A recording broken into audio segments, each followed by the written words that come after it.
Allora, il Partito del Valore Umano ha presentato un programma in 11 punti. Qual è la differenza principale tra questo programma e quelli proposti dagli altri soggetti politici che si presenteranno alle prossime elezioni? C'è un punto estremamente importante, è una specie di mia opinione, badate. Sì. La politica in questo periodo ha la presunzione di fare i programmi per loro, cioè parte dalla loro posizione, non prende nemmeno in esame se c'è da parte dei cittadini un minimo di esigenze o un minimo di necessità. Loro credono che dal palazzo sanno interpretare perfettamente i bisogni che ha la gente. Questo è un grandissimo errore. Noi pensiamo di aver individuato alcuni punti che sono essenziali per ricostruire un percorso umano. Sì.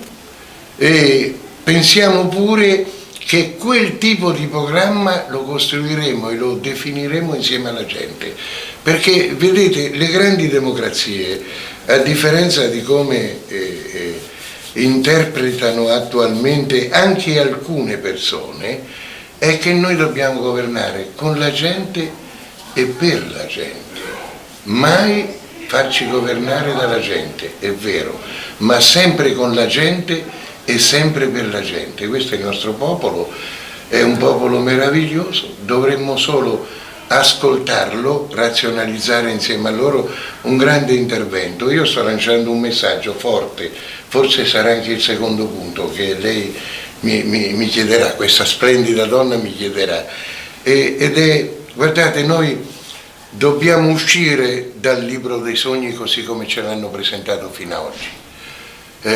La politica ci ha determinato questo, il 5 di marzo saremo tutti ricchi. Io penso invece che saremo un paese sull'orlo del precipizio come lo è adesso e bisognerà ricostruire un patto generazionale molto forte che è stato sfilacciato dalla politica. Non c'è più trama e ordito fra anziani, padri, figli, giovani. Non esiste più, bisogna ricostruirlo perché siamo i soli che possono determinare un grande progetto di rilancio per l'industria, per il commercio, per la cultura, per l'artigianato, per una grande società che del sociale ne fa uno dei suoi aspetti più importanti. Gli anziani, i bambini, la famiglia è il progetto che manca. Se non lo facciamo noi questo progetto, se non ci sacrificheremo noi come persone anziane nei confronti dei nostri figli e dei nostri nipoti, ditemi allora chi farà questo sacrificio? Coloro che pensano per noi credendo che siamo semplicemente delle cose poste laggiù sopra i divani?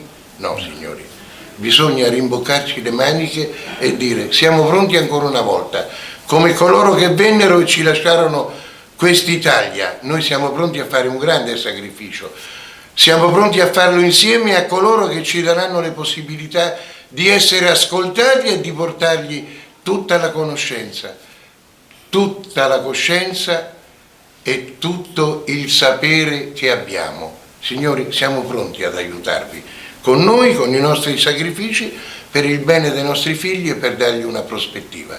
Le nostre famiglie attendono. Buona serata. Grazie.